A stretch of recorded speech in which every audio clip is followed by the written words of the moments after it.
If you don't have a goal, you suffer, and then you get cruel and bitter and resentful, and then you start to actively try to make the world a worse place. If you don't have a vision, you're not going to aim at it, and if you don't aim at it, then you won't even see the opportunities when they arise. Life's a fatal game. There's no protecting people, but you can definitely make them strong, and maybe you can make them strong enough to transcend that. Many of us feel stuck in life with no direction to go. And in this video, Jordan Peterson will share with you the steps to finding your purpose and improving your life. You've had so much attention over this last couple years, and I've been digging into the research and just been fascinated by everything that you've been up to. And I just love your stance on the vision you have for humanity in terms of how we can all live better lives. And I think you simplify a lot of things in this book, which some things people don't like to simplify. They like to complicate. And I think that's what's gotten you a lot of attention, is that you try to really simplify a lot of these things. Well, I try to make everything concrete so that it's actually implementable. Right. I mean, there's a lot of high-level abstractions in the book because it ranges up into the theological and the philosophical, but it's always grounded in what you can actually do in your life practically. You want to bridge that gap from the highest abstraction down to the lowest level of behavior so that it becomes implementable. And that's how philosophical concepts take on their meaning, right? Because they have to have some impact on the way you see the world and the way you act in the world. Or they're not fully realized, they're not understood. Because partly what we mean, I would say, when we say that we understand something, it's kind of a strange phrase, to understand something, but it means to be able to embody it in a shift of view and a shift of action. And then you've got it. It's graspable. It's in your hand. Embody something in a shift of view? Well, they're the same thing, because your perceptions are very tightly linked to your actions. Because, of course, when you're acting, you're aiming at something. You have to be devoted towards some aim, some target. Right. We play that out in sports all the time. Yeah. That's why sports are so entertaining for people, is because they dramatize the idea of aim. Right, and not only of aim, but of the pursuit of excellence in pursuit of that aim. That's the game. And the reason it's a spectacle and the reason that people participate in it is because it dramatizes something absolutely essential about life. And so you want to take philosophical abstractions and you want to use them to structure your aim. And then your perceptions organize around that aim. And then you act it out. And then you've got it. Then it's become part of your life. It's not just It's not just a philosophical abstraction that floats free in space. Why is there so much conflict in the world? Is it because there's so many different perceptions that people have on what they think should be right, or what? Sure. Well, part of it, of course, there's conflict because we have real problems, and so life is actually difficult, independent of psychological foolishness, let's say, independent of the obstacles that we put in our own path. Life already is challenging. It's already fatally challenging.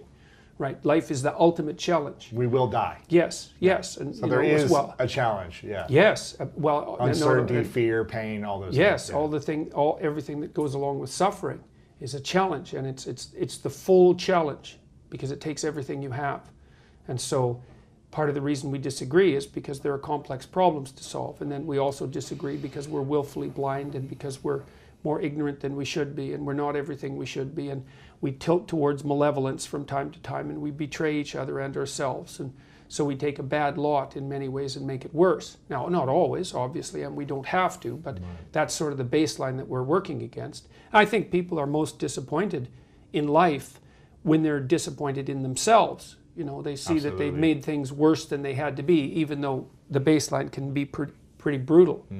So, yeah, and so the book and all my lectures, I suppose, are put forward in an attempt to take the high-level philosophical abstractions and to make them into something that's actionable. And to take the next best action in your life to improve your life, so we don't have to suffer as much. Well, and hopefully also so that people around you don't have to either. So one of the things I've been talking to my audiences about is the relationship between responsibility and meaning, which is, what would you say? It's a constant refrain in the book. It's one of its underlying messages, let's say, or themes is a better way of thinking about it. If you start with the presumption that there's a baseline of suffering in life and that can be exaggerated by as a consequence of human failing, as a consequence of malevolence and betrayal and self-betrayal and deceit and all those things that we do to each other and ourselves that we know that aren't good. That amplifies the suffering. That's sort of the baseline against which you have to work. And it's contemplation of that often that makes people hopeless and depressed and anxious and overwhelmed and all of that. And they have the reasons. But you need something to put up against that. And what you put up against that is meaning. Meaning is actually the instinct that helps you guide yourself through that catastrophe. And most of that meaning is to be found in the adoption of responsibility. So if you think, for example, if you think about the people that you admire, well, you think about when you have a clear conscience first, because that's a good thing to aim at, which is something different than happiness, right? A clear conscience is different than happiness. Yeah, it's better. Yeah. That's you're not better. Like guilting yourself. You're not feeling bad about yourself. That's right. You feel that you've justified your existence, right? And so you're not waking up at 3 a.m. in a cold sweat thinking about all the terrible things that you've involved yourself in. What you said to someone that you shouldn't have said, or how you acted, or lied, or what or opportunity you lost, or the things that you've let go that you should have capitalized on, and all of that.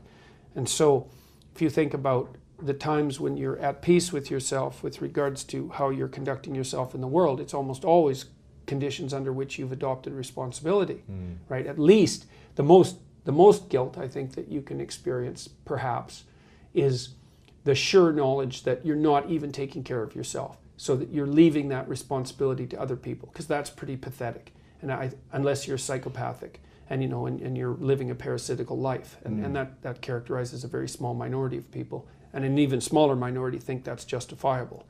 But most of the time you're in guilt and shame because not only are you not taking care of yourself, let's say, so someone else has to, but you're not living up to your full potential. And so there's an existential weight that goes along with that. So you suffer even more when you don't take care of yourself, or take the best actions, or do the work that you know you can do, and you rely on someone else to support you financially, emotionally, physically, whatever, home, whatever it may be. Yeah, well, because you're not only not being what you could be, you're interfering with someone else being what they could be, right? So you're not only a void, you're a drain. Right. Jesus, that's a catastrophe. But we usually don't even know it when we're in that situation, because we're in a depressed state, or we don't want to see it. You wake up at 3 a.m. and And then you think of the people that you admire yourself, or perhaps you can at least live with yourself when you're taking responsibility, at least for yourself. And so that settles your conscience. But then if you look at the people that you spontaneously admire, and so the act of spontaneously admiring someone is the manifestation of the instinct for meaning, right? And this is partly why people are so enamored of sports figures, because the sports figures are playing out the drama of attaining the goal, of attaining a certain kind of, let's say, psychological and physical perfection in pursuit of the goal. That's the drama. And to spontaneously admire that is to have that instinct for meaning latch onto something that can be used as a model. And then that model should be transcribed into something that's applicable in life. And you really like to see, in an athletic performance, you really like to see someone who's extremely disciplined and in shape do something physically remarkable, and to stretch themselves even beyond their previous exploits, because you really like to see a brilliant move in an athletic match.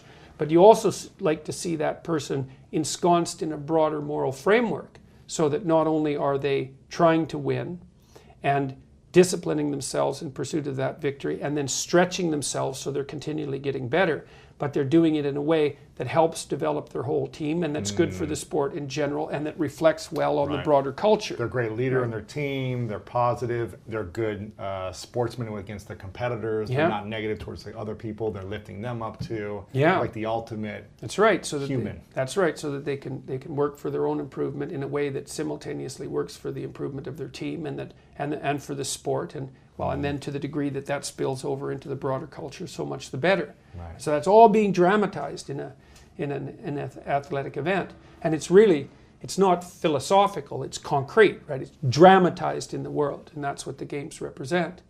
And so, and it's partly because, in some sense, life is a game.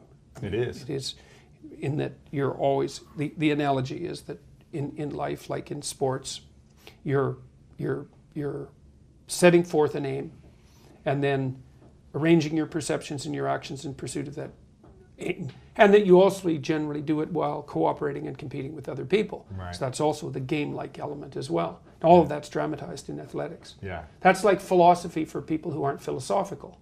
And I'm not being smart about that. Yeah. You know? It's like it really is philosophy for people who aren't being philosophical, because it's played out, you know. And you can see it too. You can see the spontaneous appreciation for the human spirit manifest itself when you see people rise to their feet spontaneously in a sports arena when they see someone do something particularly remarkable. See an athlete who's extremely trained stretch themselves beyond what you'd think is a normative human limit, and everyone celebrates that, like, spontaneously. So it's quite something to behold. And so take me back to responsibility and meaning. When we're watching sports or someone do this act, what does this do for us in terms of responsibility and meaning? Well, it helps us figure out what we can imitate. Gives us a model. Right? Yes, it's a model. Here's a model of something that I respect. Well, even what philosophy is, or even theology for that matter, is an abstract model. Like, it's laid out in words. Now, the problem often is it becomes so abstract that people don't know how to bring it back down to embodiment. Yeah. Yes. Whereas something like the drama of a sports event is sort of midway between philosophy and action, right? It's not entirely abstracted because it's not only coded in words. It's acted out. It's visual. You can see an example of what just happened, and you can try to reverse engineer how they did that. Well, yes, exactly. Well, at least the fact that you admire the person means that you might start to try to act like them. Now, it's not easy, and maybe that would mean that you start to discipline yourself with regards to a particular sport. But it might also be that you start to mimic, or are at least affected in some way by their sportsman-like behavior, right? Yeah. Which is the ground of a certain kind of ethic. Because if you can play well with others, which is sort of the hallmark of a good sport, then that actually means that you're a reasonably sophisticated and civilized person. It's really important to learn to play well with others. There isn't, that's the ground of ethics. And if you can do it there in that setting, then hopefully you could translate it into life setting. Well, right, that's exactly right. That's what the goal. That's what you hope for. Right. Yeah, that's the goal of this. So if the goal of the game is to put the ball into the net, then the goal of having games is to produce people who can take proper aim no matter where they are, right? That's exactly what we're trying to do with athletics.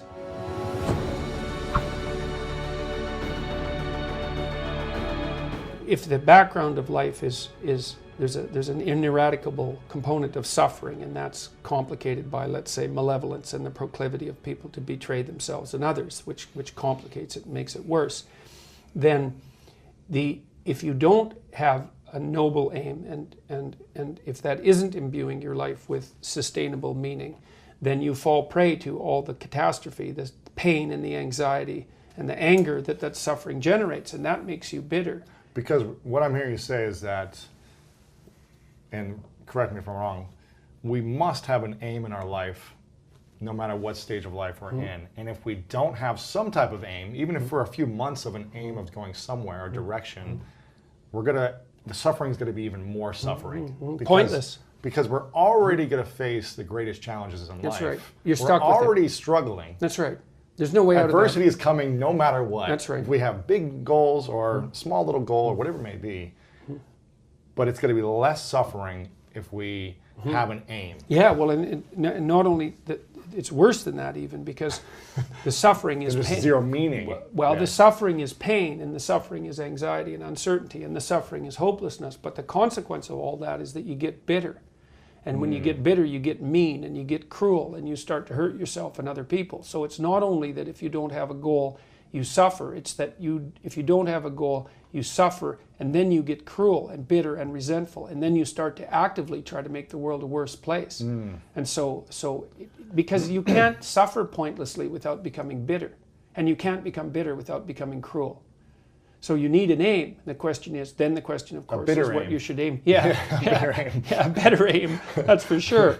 So then the question is, what should your aim be?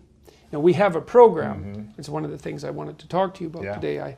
I have this website called selfauthoring.com, and that program helps people write about their life. And so there's a past authoring program. To establish your aim, you have to know where you are. It's like you're trying to orient yourself on a map. You can't orient yourself on a map unless you know where you are. You also have to know where you're going, right? So those are the two relevant things. The Past Authoring Program helps people write about their lives. So it's a guided autobiography. We ask people to break their life up into 6 epochs, 6 sections, and then to write about the emotionally important events in those epochs, and to detail out why the positive things happened and why more of that could conceivably happen in the future, and to detail out why the negative things happened and to try to understand why, with an aim to not replicating them in the future. Because the purpose of memory isn't to remember the past. The purpose of memory is so that you figure out what went wrong when something went wrong, so you don't duplicate it in the future. So that's the purpose of memory. And the Past Authoring Program can help people catch up.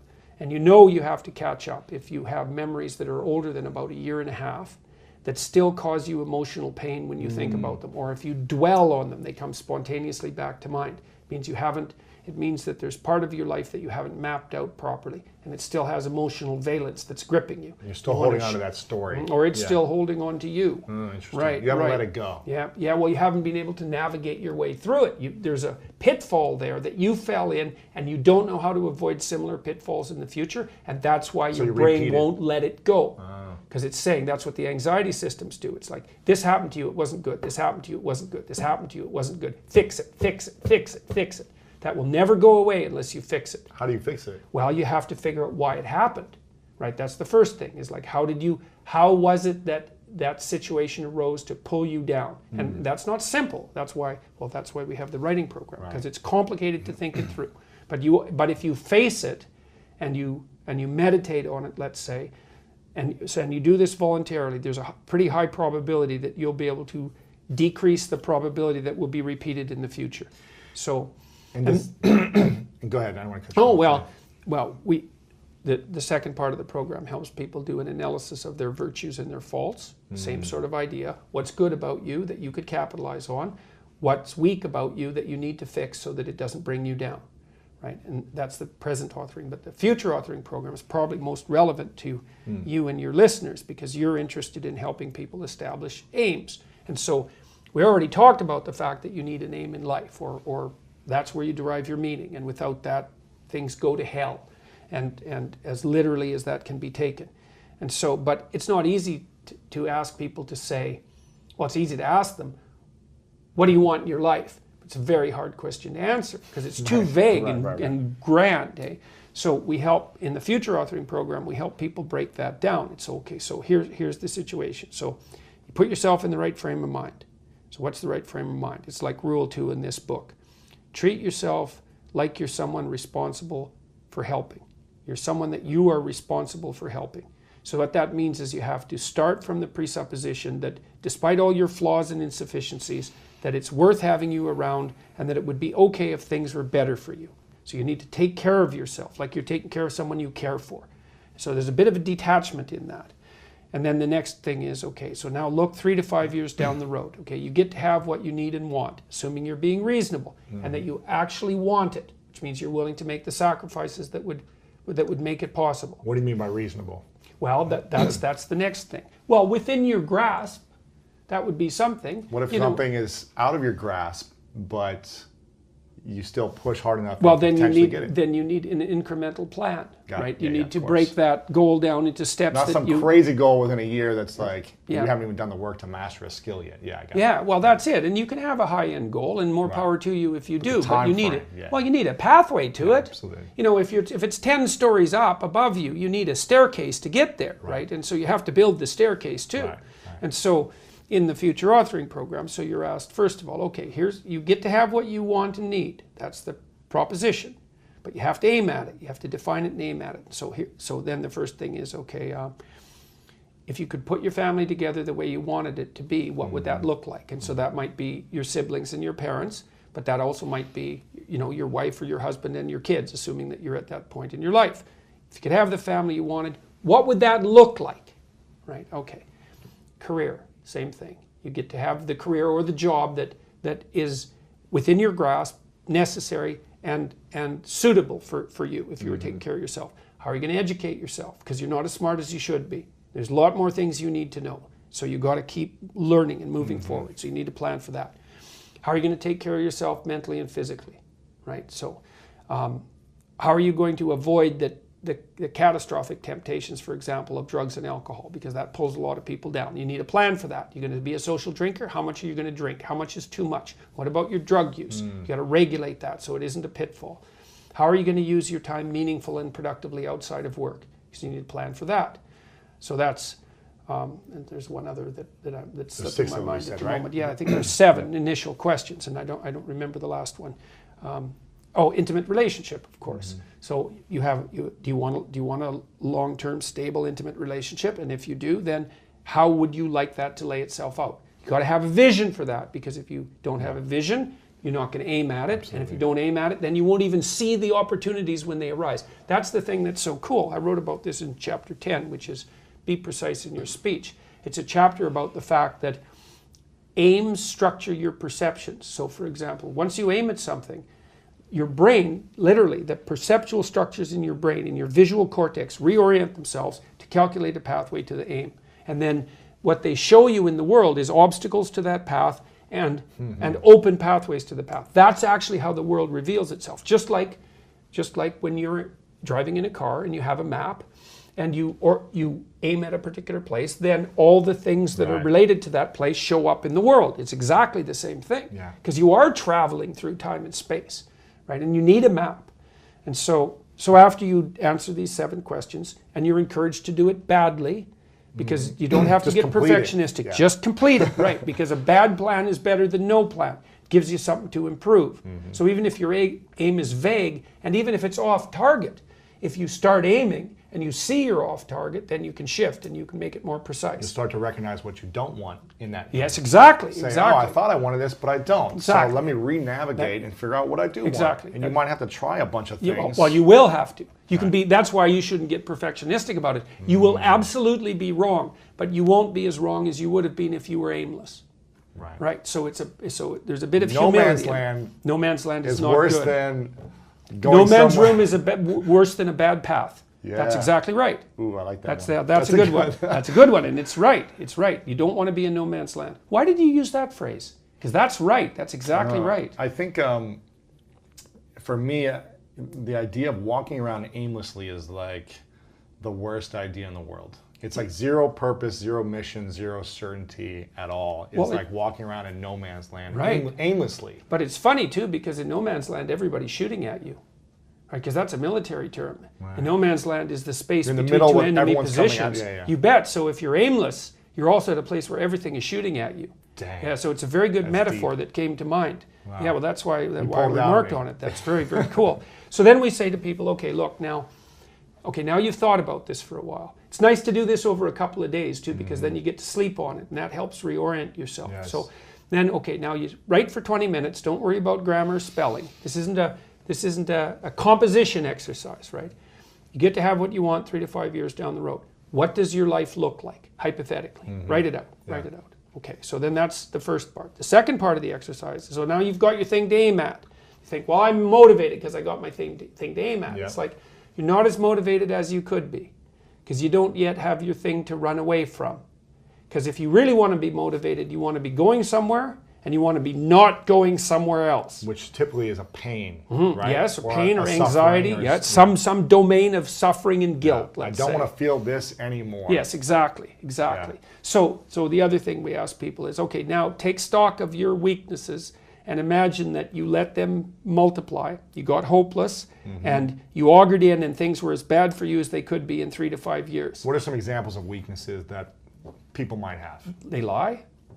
They procrastinate, they avoid, they're grandiose, they're narcissistic, they're undisciplined, they're nihilistic, they're aimless, all of those things. Got it, right?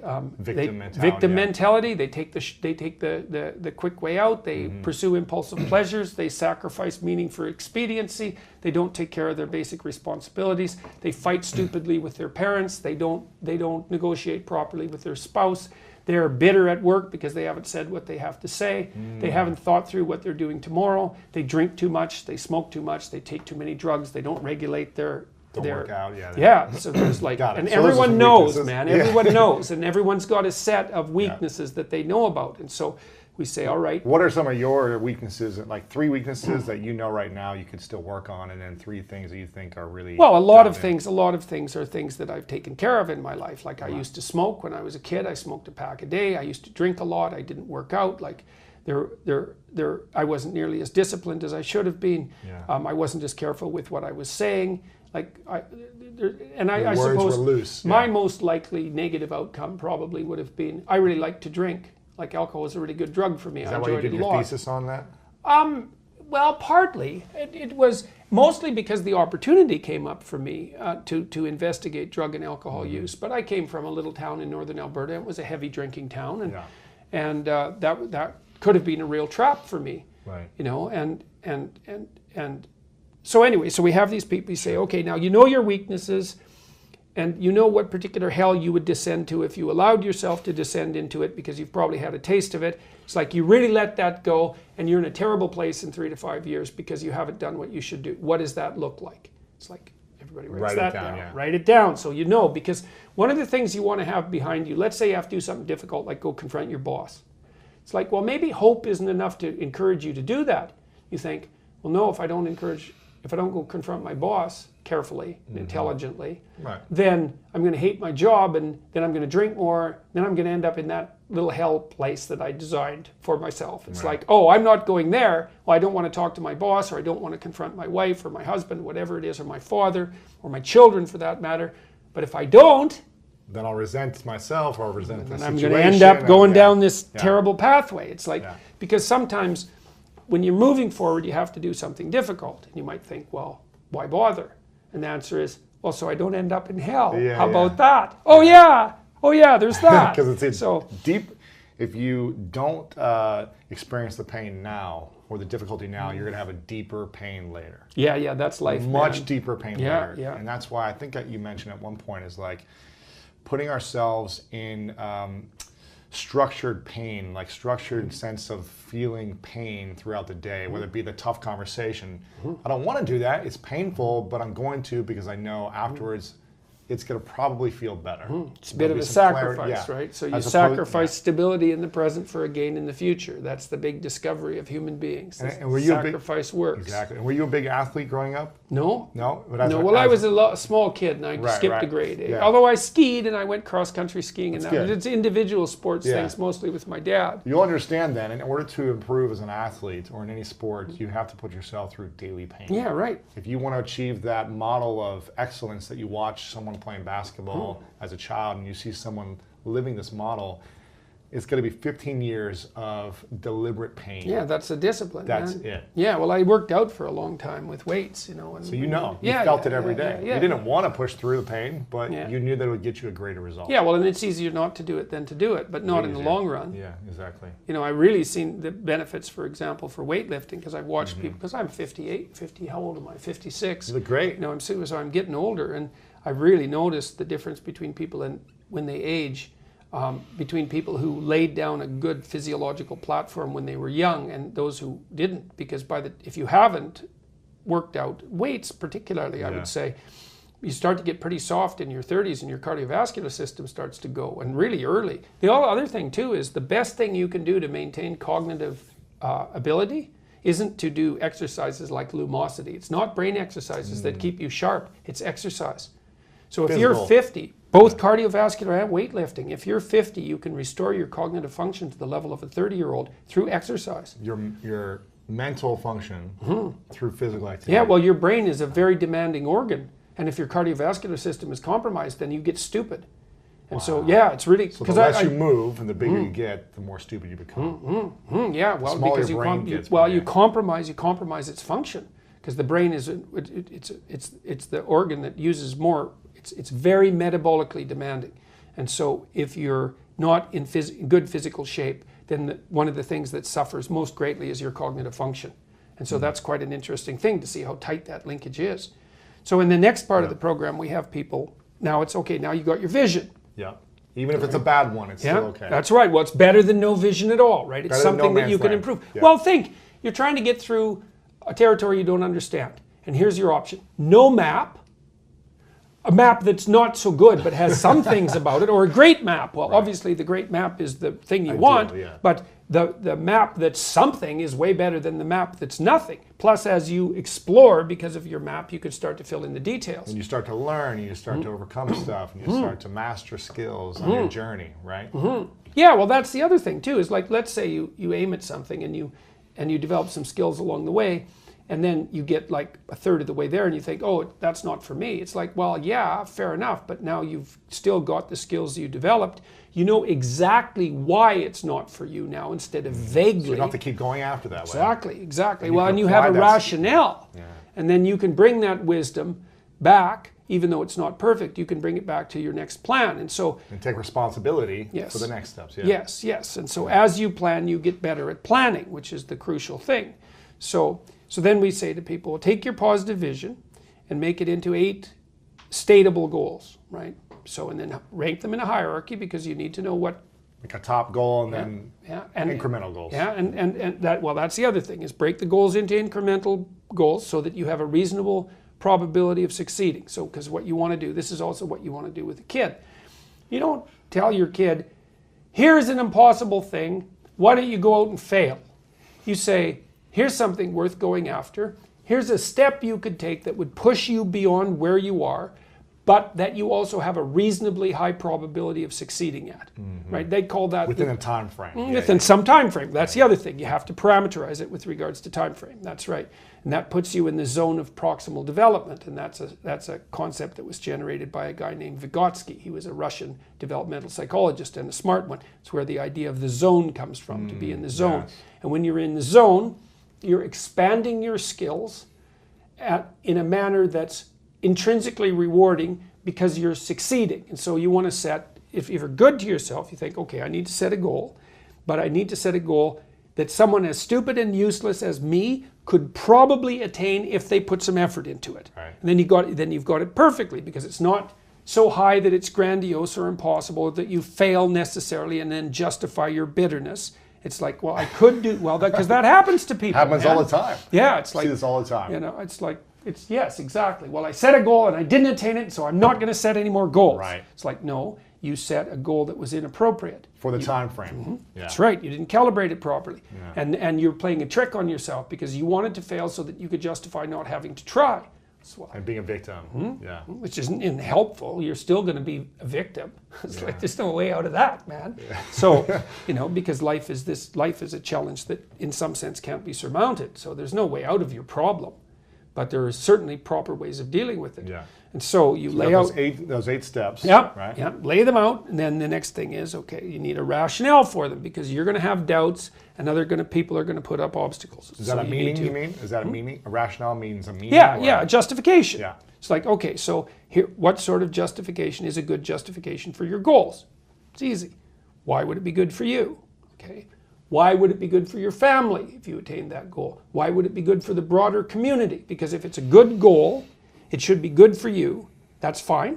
But if it's a really good goal, it should be good for you in a way that's good for other people. Win-win-win. Yes, exactly. And if you're going to decide what your goals are, why not set up the ones that benefit the largest number of people maximum. Simultaneously? Yes, and if you can do that. You should start with your own concerns, because you have to take care of yourself. Basic needs first. Yes. Put your own Family, oxygen mask on, then put your child's oxygen mask on. Yeah, right.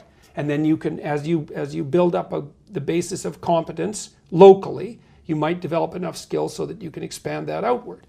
And it also gives your goal a certain amount of nobility. And so if someone challenges you and says, well, why are you doing that? That seems stupid. You could say, I'm doing that because it helps me take care of myself, but it benefits my family, and here's the reasons why, and this is the repercussions out into the broader community. And like, people who are putting up objections and doubts aren't armed to deal with that kind of response. And then when you have those doubts in your mind that plague you, which you go back to your reasons. You go back to your reasons. You your say, why. That's right. You say, why am I doing this? Oh yeah, it's because, well, I have to take care of myself, because otherwise I'm pathetic and useless and bitter and cruel, and then I'm going somewhere terrible, so that's a bad idea, and here's how it would help my family, and here's how it would help the community, and that's good enough set of reasons for, unless I can think of better ones. Right. If without better ones, that's good enough. Because I think the question comes back to, after, someone could go down the rabbit hole and say, why am I doing this? And why is this, meaningful for me. And I think a lot of people go back to, well, why am I here in the first place? Yes. Why am I here? What is the meaning of my life? And is this real, or is this just some dream world? Well, and then people do go back to that. And then they get stuck on that. Yeah. But none of this even matters, because why am I even here? Well, the thing is that that's a self-defeating set of propositions in some sense, because the consequence of being stuck there, the reason you're stuck there to begin with is because you're not very happy about the fact that life is intrinsically tied up with suffering, because you wouldn't be asking that question to begin with. Okay, so if you let that pull you in and take you down, all it does is make the suffering worse. Absolutely. It's not helpful. And then the cascade that we talked about happens. You suffer stupidly and pointlessly. You get bitter, you get cruel, you make everything worse. It's like, that's your answer, is it? You're going to make everything worse. It's bad enough, you're going to make it worse. Mostly people won't do that consciously. Yes. So you think, well, what's the alternative? Well, here's one. If you have a sufficiently noble purpose, the suffering will justify itself. And I think that's empirically testable. And I do believe it's the case, because I've watched people do very difficult things, like people who work in palliative care wards. So all they're ever dealing with is pain and death, right? And they can do it. They get up in the morning, they go to work, and they take care of those people. They lose people on a weekly basis, and yet they can do it. And what that shows is that if you turn around and you confront the suffering voluntarily, you find out that you are way tougher than you think. It's not that life is better than you think. Life is as harsh as you think. It might even be worse, but you are way tougher than you think if you turn around and confront it. And so then what you discover is that there's a spirit within you that can pursue something meaningful, that has the resilience and the strength to contend properly with the catastrophe of existence without becoming bitter.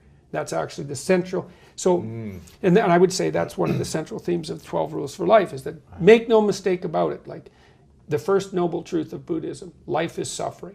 This is true. And it's worse than that, because it's suffering contaminated by malevolence. That's the baseline. And so that's very pessimistic. But the optimistic part is that you are so damn tough, you can actually not only deal with that, you can improve it. It's like, well, that's a horrible situation. But it turns out that I'm armed for the task.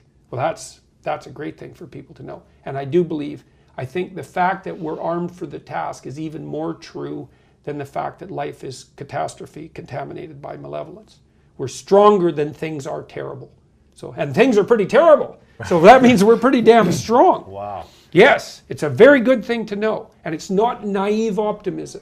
Yeah. It's a very different thing. It's like, no, things are terrible. They're brutal. And you are so damn tough, you can't believe it.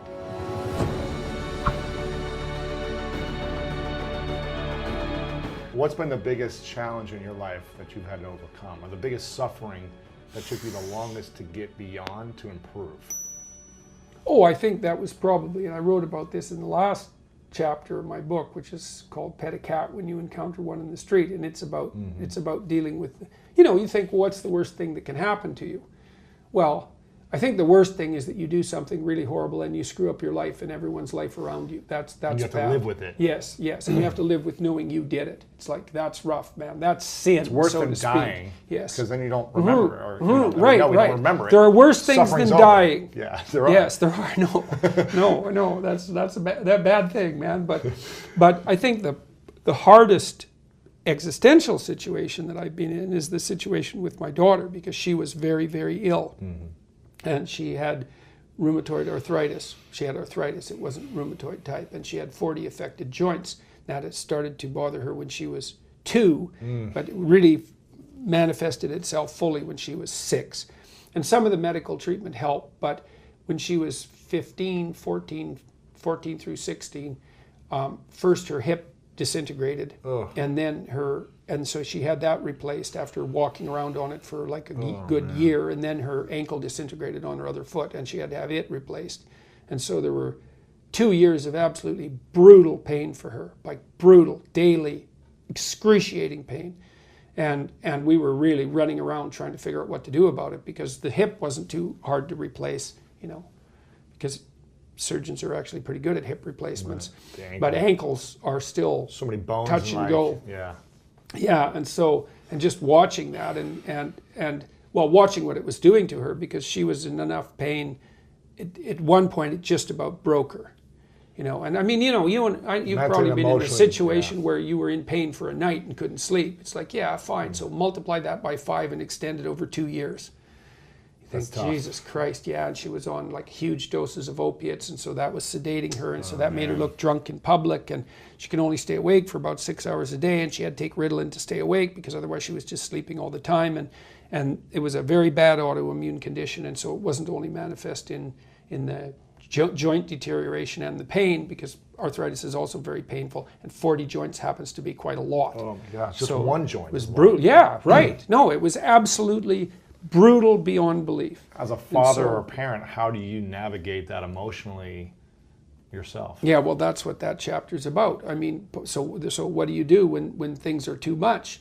Well, one of the answers is you narrow your time frame. Another answer is you look for occasions of grace and beauty where you can get them. So Any when she had a moment. dog, that really helped. Yeah. So that was something that was with her all the time, and we tried to put things in her life that she could care for. She had a whole raft of pets, although she was allergic to almost everything, so most of them were lizards. Well, yeah, I know. We'd get her a Can't guinea have a pig. fluffy Here's a puppy. guinea pig. It's like, oh, I love this guinea pig. It's such I'm a in pain. And then, 3 hours later, she'd have a big rash, Oh, and we'd have to no. take the guinea pig Oh. to the pet You're like- store. you're like a hairless Jesus dog or something, Christ. yeah. So the dog, luckily the dog she could tolerate, and so Oh, we my had the dog gosh. for her.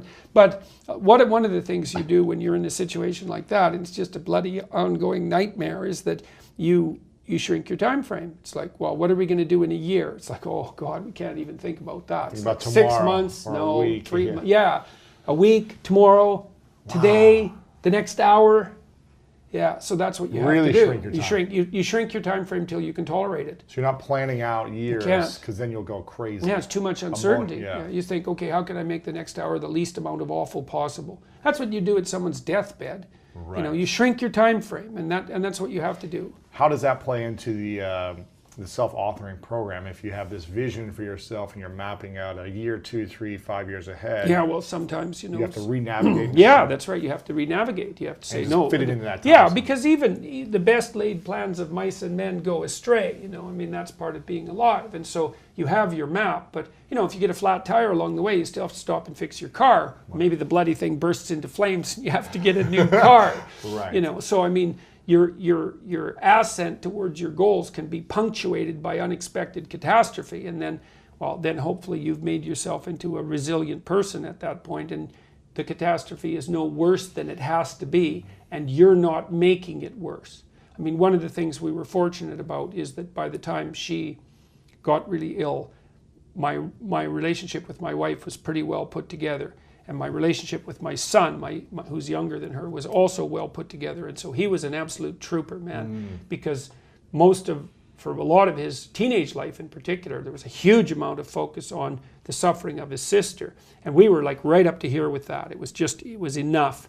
And he conducted himself admirably. He didn't, if he caused trouble, we didn't know about it. He kept it to himself, and I don't mean he was hiding. I mean, he dealt with it. Right. And he spent a lot of time at home, and he didn't do any unnecessarily stupid things, and he put up with his sister and his parents, who were on edge a lot, without adding additional catastrophe and misery and grief to it. And when she was a little bit crazy and was leaning on him too hard or bothering him, he was there to support her, and it was massively helpful.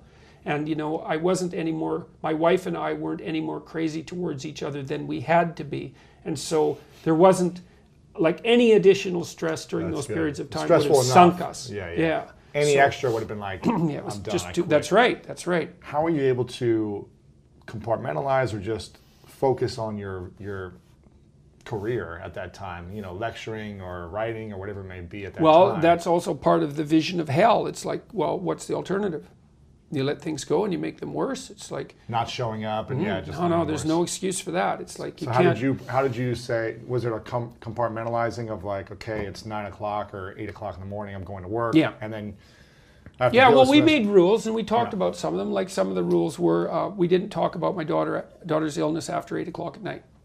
That was the rule. It's like, for no. your sanity. Well, it's a war. You wear yourself out in a week, you're dead, and everyone suffers a lot. So you got to keep going through however long this is going to be. And so what do you have to do? Well, you have to sleep. You have to sleep, You or have to things are stop going to go bad. talking and sleep. Yeah, that's Or you're right. gonna It's be time worse to if stop talking and go to sleep.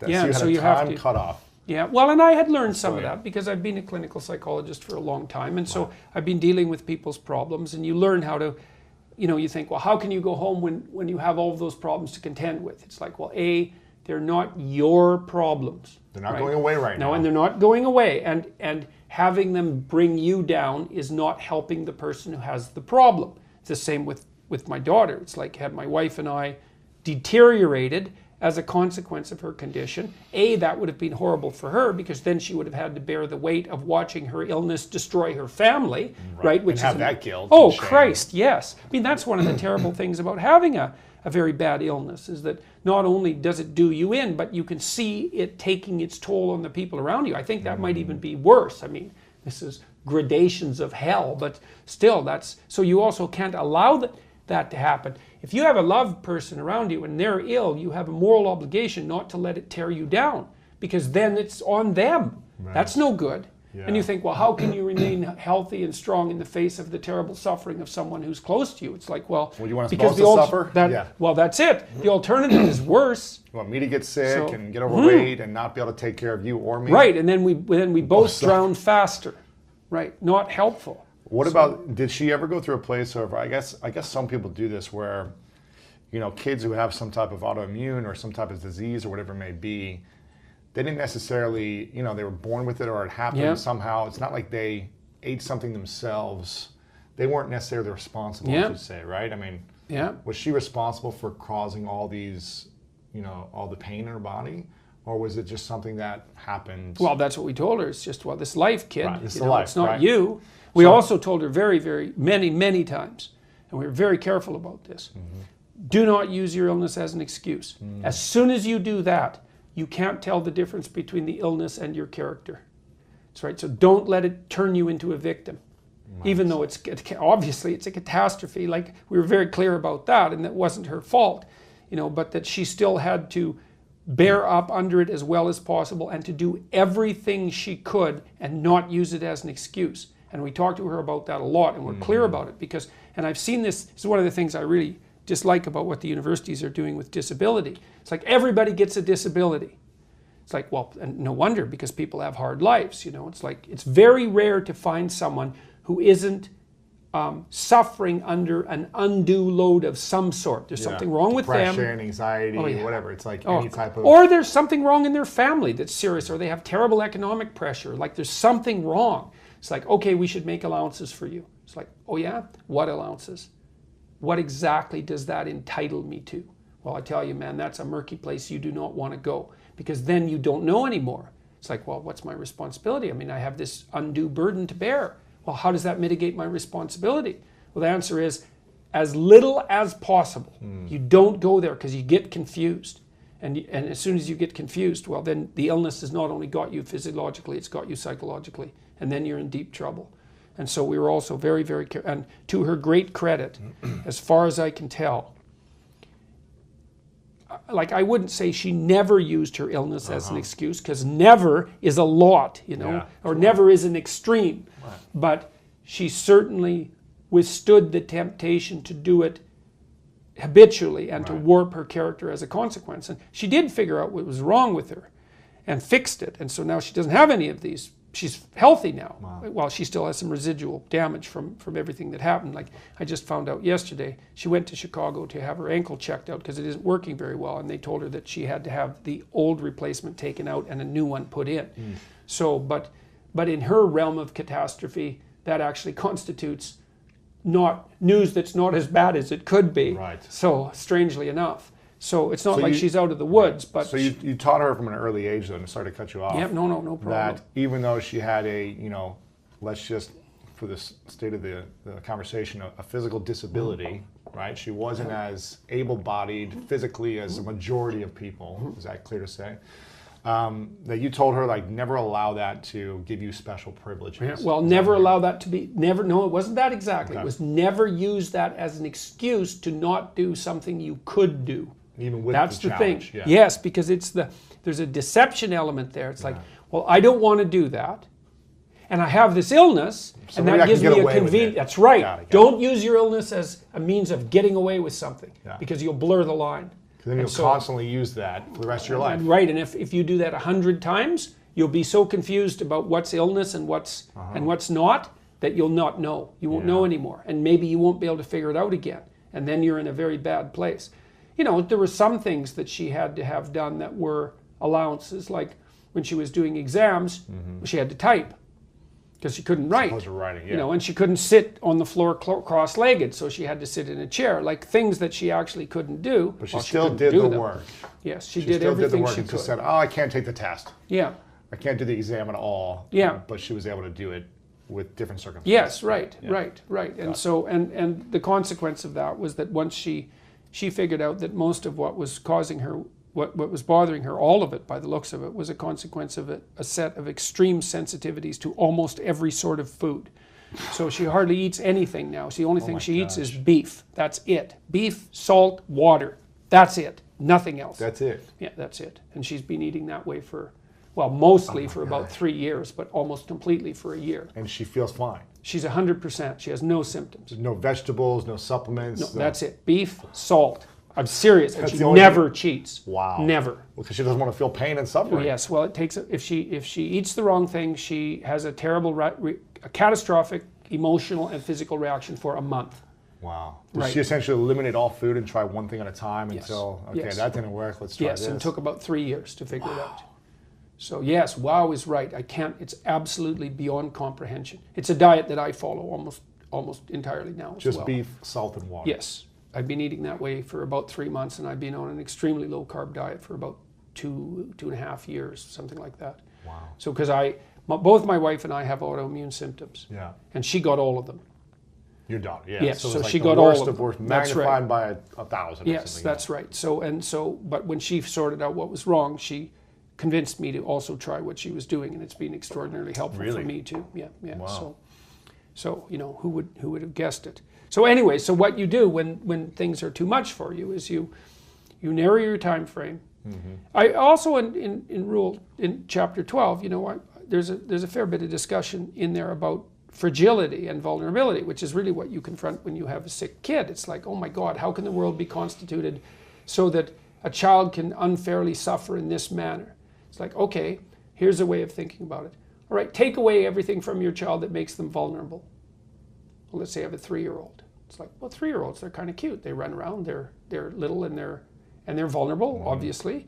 But that makes them cute and attractive and lovable. All of the vulnerability that's built into that. So you think, well, you remove that one by one. Well, they're 8 foot tall now, and they're made out of steel, and their parts are replaceable, and they have artificially intelligent brain. Like, you replace them. Obviously, this is hypothetical, with a superhuman robot that doesn't die. It's like, yeah, fine, but where's the 3-year-old?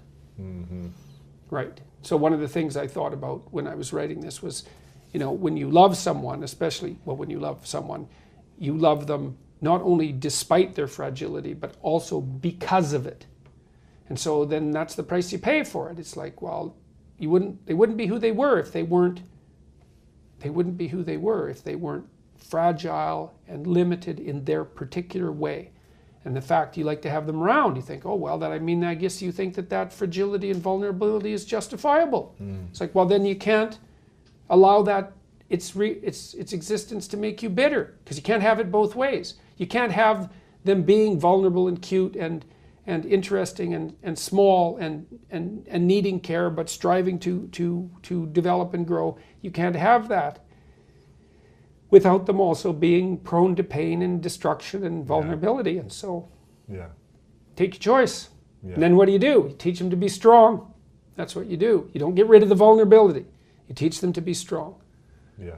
So, and that's also a theme that runs through the book, and in many, many ways, you don't protect your children. In fact, you do the opposite. You expose them to the world as much as you possibly can, and you make them strong. That's the best antidote to their vulnerability, not to protect them. There's no protecting people. We already established that. Life's a fatal game. There's no protecting people. But you can definitely make them strong, and maybe you can make them strong enough to transcend that. Yeah. That's the goal, man. So, is there anything that you wish you would have done differently with your daughter or your son that you didn't do?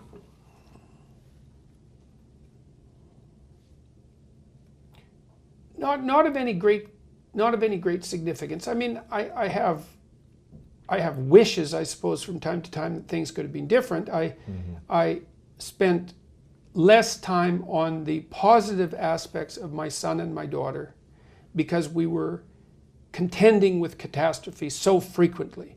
And so, you know, both my kids have a variety of interesting talents, and it would have been better, perhaps, to have had the time to develop those more thoroughly. But, you know, and my son, well, I wouldn't say he didn't get as much attention as he needed. He didn't get as much attention as I would have liked to have paid him. But by the same token, it isn't obvious that it's been bad for him, because it required him from a very early age to grow the hell up. And we relied on him right from the time he was a young kid to make intelligent decisions. We assumed he would make intelligent decisions. He was consulted with regards to decisions. And so, and it also made him into someone who is very self-sufficient and capable of taking care of himself. So it might have been nicer for me, I suppose, to have spent more time with him. Right.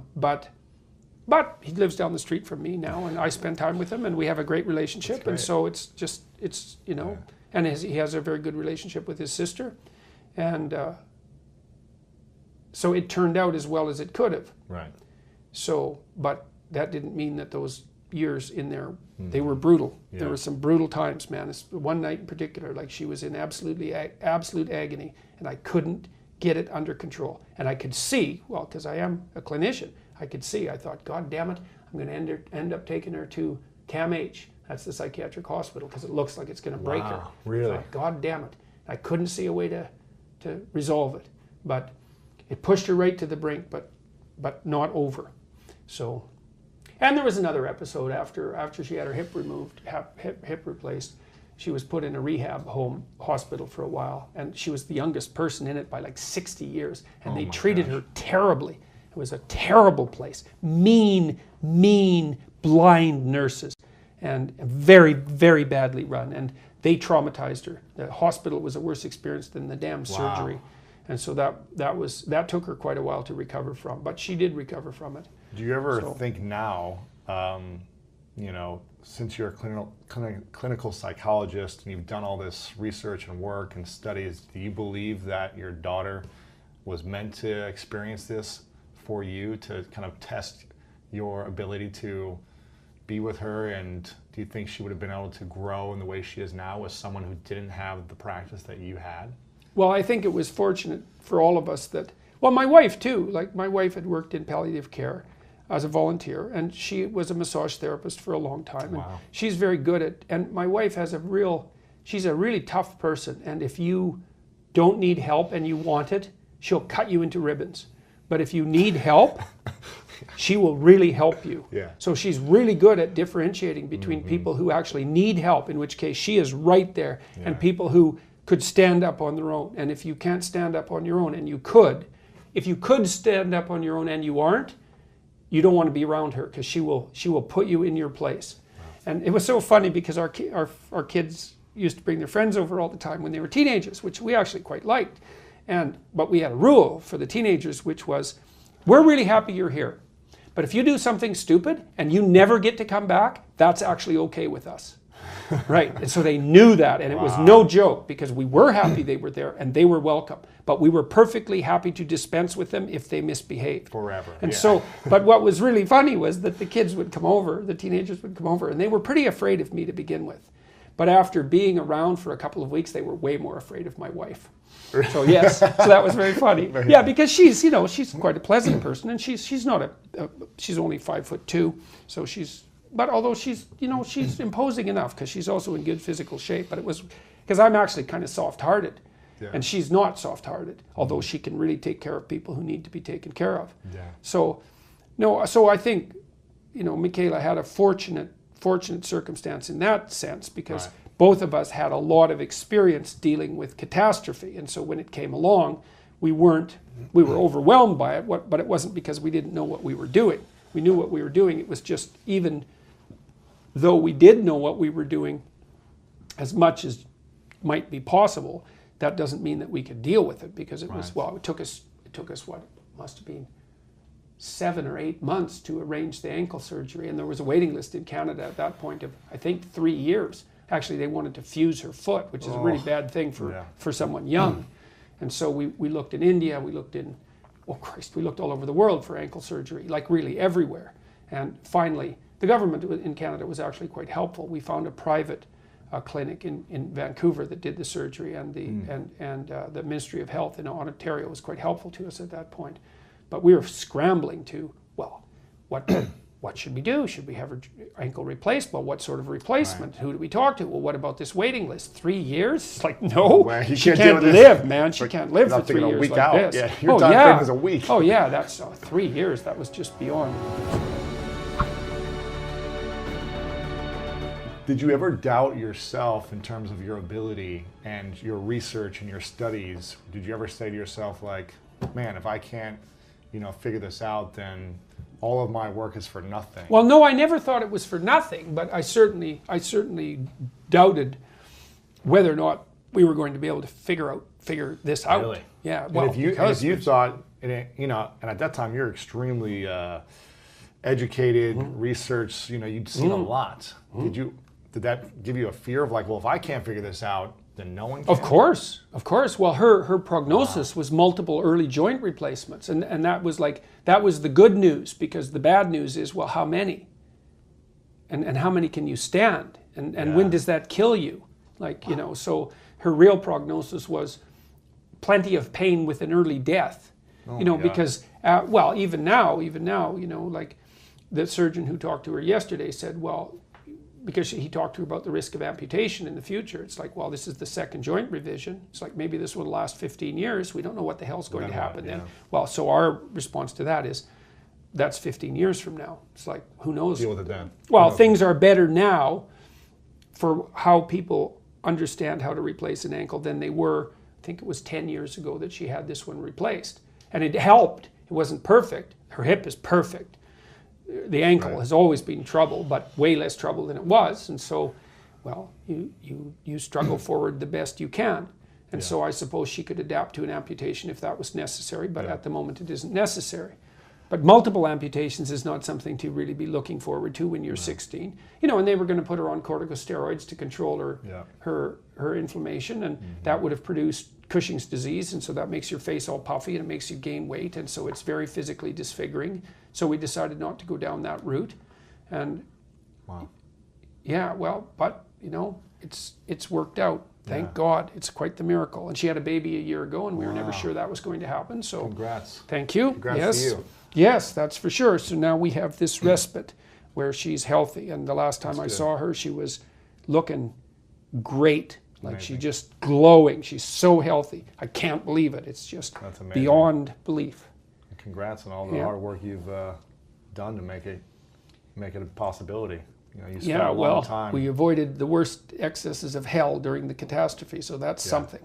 Yeah. And it did allow her the space to figure out. And my wife had always thought that diet had a relationship to it, and we investigated that. Like, there's a good literature that shows if you have arthritic symptoms and you stop eating, if you fast, they go away. So that's interesting. It's like, well, food must be causing it. But once you start to eat again, to survive, no matter what you eat, it comes back. It turns out, not no matter what. Almost no matter what. Because she's sensitive to virtually everything, but she isn't sensitive to meat. And so it turns out that if you eat meat, you can live. So that's a big difference between being sensitive to everything and not being sensitive to one thing. And so it's a harsh diet. It's made traveling difficult, although I can eat in restaurants because most restaurants can cook a steak with nothing on it, and that's made things much easier while I'm traveling. But whatever, it's working. And so thank God for that. Amazing.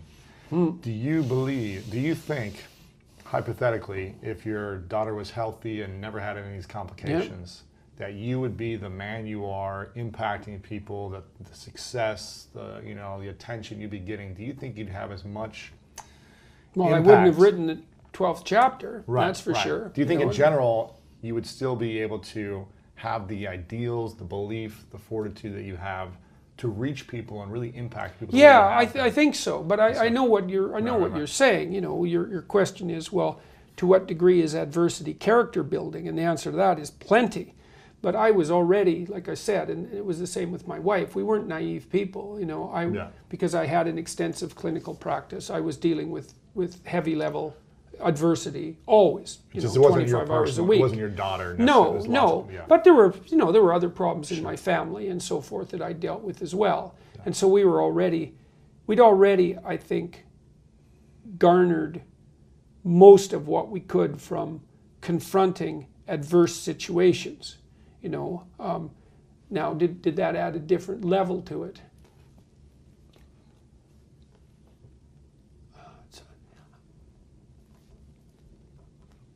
It probably fire tested our relationship, our familial. It probably brought our family closer together, all things considered. I saw the same thing happen when my wife's mother died.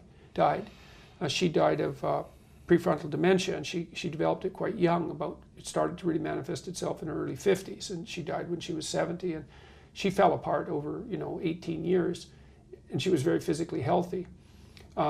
And her husband, who was quite the man about town when he was a young guy, real extrovert, he was a real character in our hometown, he took care of her so well, it was absolutely jaw-dropping. Wow. Every time she slipped, he'd step up to the plate, and he took care of her until he couldn't lift her out of her chair anymore. And he was getting old too. And so she wasn't in an old age home for very long. And then we were around when she died, over the couple of days just before her death. And her family, her sister is a palliative care nurse, her other sister's a pharmacist, and Tammy's had the experiences that I already described. And then her father really stepped up to the plate. And so the whole family gathered around for that. And they acted impeccably throughout it, I would say. They took care of their mother very carefully while she was dying, and they pulled together. And one of the consequences of that, which was so interesting, is that although their mother died, and that was a terrible loss, their bonds that connected them, all of them, strengthened to the point where I would say that was almost compensation for the loss of their mother. So that was really interesting to see what happens even in a dire circumstance if people do what they can. Now, I'm not saying that that's going to work for every situation, because I know people get cut off at the knees, and sometimes you hit a tragedy that's fatal, that you cannot rectify. It's a real catastrophe. But it was very interesting watching that, because they were alert and awake around the deathbed, and they weren't fighting with each other at all. There was no familial squabbling, because you can imagine that would happen, because everyone's stressed. And then you can just imagine how terrible that would make something that's already awful. There was none of that. They focused their attention on her. They gave her water when she needed it, and they watched her, and they made this terrible thing the least amount of awful it could be. It definitely pulled them together. Yeah. Like that whole family, including me, is closer because of what they went through and also how they went through it. And it's probably the case, I would say it definitely advanced the maturity of my son, because he was called, and I told him, look, kid, you can't add anything to this. We're up to here. Yeah. You have to conduct yourself properly, because otherwise everything's going to shake and fall. We can't have more of this. You can't bring anything unnecessary into this. And he was an all-star. It was remarkable, champion. Man. And he was only in grade 10 when most of this happened. And your friends are pretty damn important when you're in grade 10. And he stuck around a lot to be helpful. So it was really good for him, man. Yeah, well, he's a good character. He's amazing. He's quite something. And he was very helpful. He was very helpful to his sister. They had their fights, obviously, and she was often unreasonable, and no bloody wonder. When you're strung out and you can't feel anything but pain. Yeah, God, she went through so much. Like even watching her withdraw from the opiates, because she was on them for about a year and a half. She just quit. Hey, well, as soon as she was done her surgery, it's like, I'm not taking these anymore. And she had formication, which is the sensation of ants crawling under your skin. She had that for like a month, and God, unbelievable. She just sailed through it. It's like, I'm done with these. It's yeah. You guys have been through a lot. Yeah, it was a lot, man. What's your biggest fear now, moving forward in your own life? Making a mistake at the moment, because I've been the subject of so much public attention in the last 2 years, and I've been in a situation where, even things I didn't say have also almost been fatal, because people take them out of context. Right. You know, but my biggest fear has been that I do something careless and that there are like Big serious consequences. cascading consequences to Do it. you feel like yeah. you've done something careless, or you Well, feel like- everyone's done something careless. right? You know, but I've been pretty careful. I mean, I was fortunate. So when this political scandal blew up around me in Canada, when I opposed some legislation that I thought was reprehensibly constructed, you know, the radicals on the left in particular came after me hard. But I was fortunate because, you know, they called me every name under the book and went after my character. And, you know, I suppose there was some degree of that was understandable to some degree, because if you stand up against something, if you stand up against the radical right, well, maybe you're a communist. Might not, probably not, because you don't have to be a communist to not like the radical right. But if you stand up against the radical left, well, maybe you're a Nazi. Well, probably not, but you might be. And so it's certainly in the interest of the people who are proponents of the philosophy of the radical left to assume that you're a Nazi, because then they don't have to deal with you. And so that's what happens. You throw yourself into the fray. People try to localize you, and they do that by saying, well, maybe you're this, maybe you're this, maybe you're this, maybe you're this. It's like, well, yeah, maybe not too. But I already had 250 hours of lectures up on YouTube at that point, so people could actually go and see what I had said, because virtually every word I'd ever said to students in a professional capacity, not every word, because I didn't tape every lecture, but I taped multiple years of lectures. And so people went over those with a fine-tooth comb trying to find out if there's anything I'd ever said that was, and they couldn't find anything. And that was because I've been very careful with what I say. Ever since I was about 25, I started paying attention to what I was saying and trying very hard not to say things that I would, trying very hard not to say things that something in me objected to. So, and well, that seems to have been provided me with a buffer. And so people came to my website because they were interested in, well, before the political stuff blew up, I had 1 million views on YouTube, which isn't nothing. 1 million of anything is a lot. But then when the political scandal started to break, then people came for them but stayed for the content. And so, and that's been really useful. Yeah, well, it's been, well, and it's not that surprising. Well, you know, because of what you do, it's like there's a great hunger for information that is practical and useful and that helps people find meaning in their lives and orient themselves. There's a great hunger for that. And most of my lectures were derived from solid psychology, some of it experimental, some of it biological, some of it from the domains of neuroscience, a lot of it from great clinicians. It's not surprising that people find it helpful because, well, great clinicians were great because they were really helpful. And so to distill that and to offer it to people in a digestible form, to have that have a good effect on them, well, that's what you'd expect. That's what the whole discipline is about. And so that's been great. These public lectures that I've been doing, so I think I've done 50 of them in about 45 different cities now in about 3 months. And the average theater size is between 2,500 and 3,000 people. Amazing. And they're unbelievably positive events because people come there and we talk mostly about the political spectrum and why there's room for voices on the left and why there's room for voices on the right and where the parameters of that should be, because both of those can descend into extremism and that's not good, and the role of individual responsibility and individual sovereignty and the necessity for people to develop a vision, the sorts of things that we already talked about. And virtually everyone that's coming there, they're not coming for political reasons, even though that's the story you hear from the more ideologically possessed journalist types, because they see the world that way. They can't imagine anything else could possibly be happening. But the people who are coming to these lectures are coming because they are doing everything they possibly can to make their lives better. That's it. And so, and it's lovely to talk to people like that because it's amazing. It is. It's great. It's literally great.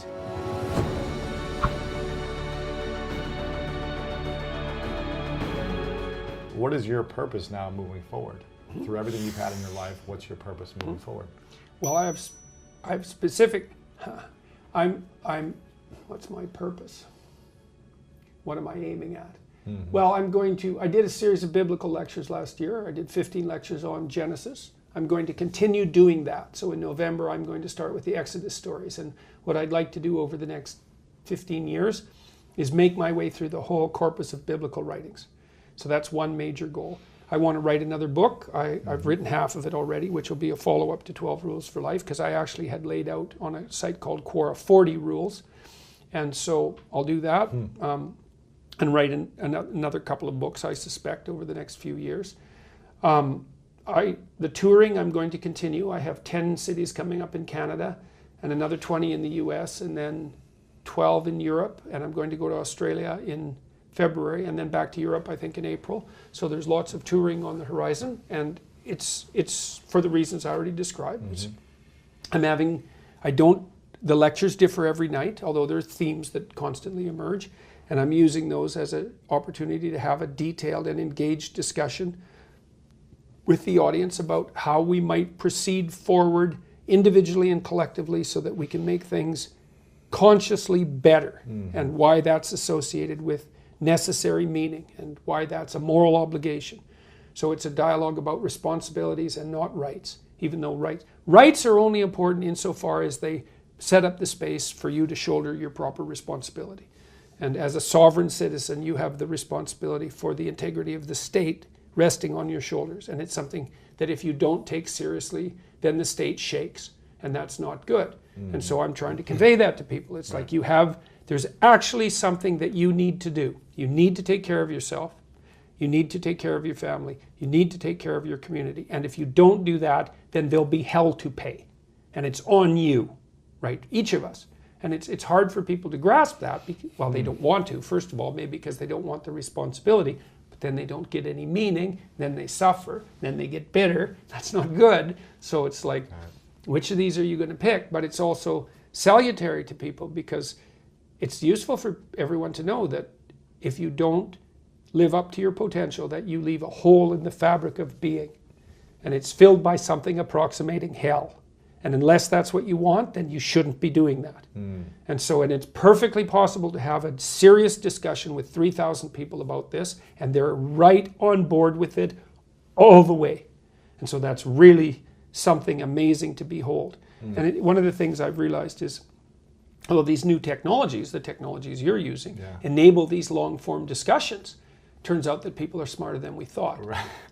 Right. TV narrowed it, right? It's like 30 seconds. Say your complicated thing in 30 seconds. Like can't. And so we were viewing the population through this narrow window, and everyone looked kind of stupid. It's like now the window's fully open. It's like, oh, look at that. You people like 40-hour Netflix specials that are incredibly complex, right? And you like 3-hour Joe Rogan discussions that are complicated. You'll follow the whole thing. It's like, oh, good, we're smarter than we thought. Thank God for that, because we better be. So that's where I'm aiming in the future. That's your purpose. You got it. Love it. Okay, question number 2. This is called, you've got the 12 Rules for Life. Make sure you guys, again, go pick it up.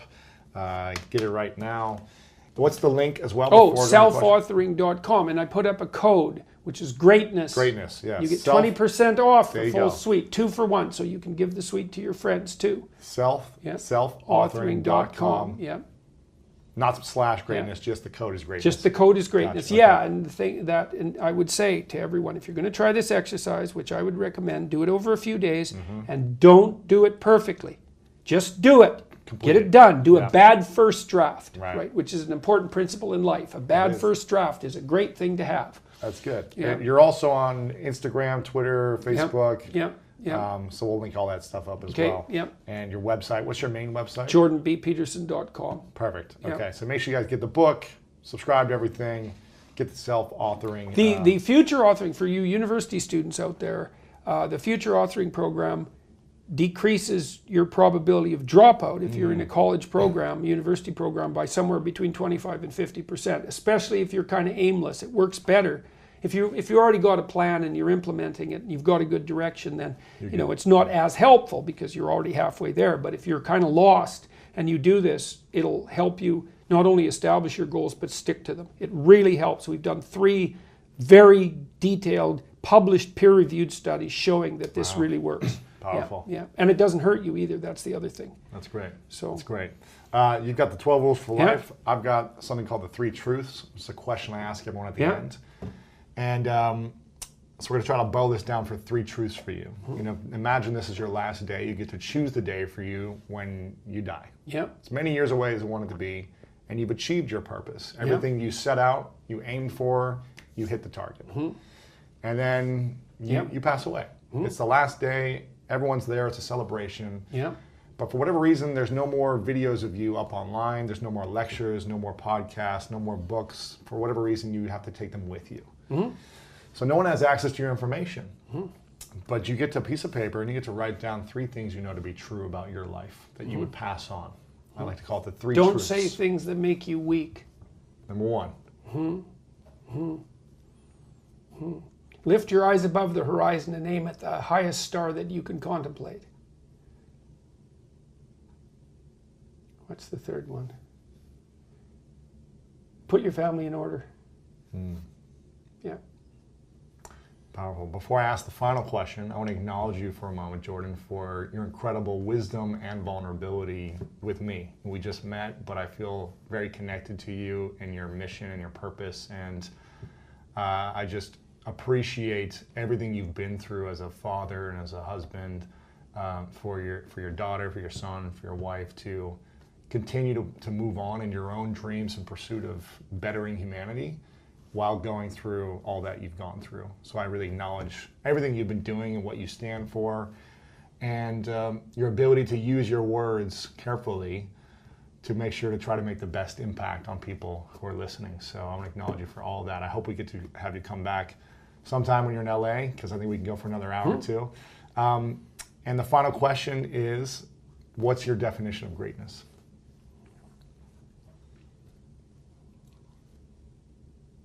Well, greatness is what reveals itself when you attempt to formulate, when you attempt to carefully articulate and live out what you believe to be true. It just happens, because there isn't anything more powerful than truth, right? That's the antidote to suffering, truth, right? So it's a strange thing, because you think, well, yeah, it produces a lot of suffering too. It's like, yeah, in the short term. So, yeah. Awesome. Jordan, thank you, sir. You bet. Thanks for the invitation and the opportunity. And if you want to learn more about how to master your mind, check out this next video right here. The most memorable thing somebody ever said to me is I was in 4th grade, but I'd skipped 3rd, so I was probably 7 or 8 years old. And she said, don't let potential be written on your tombstone.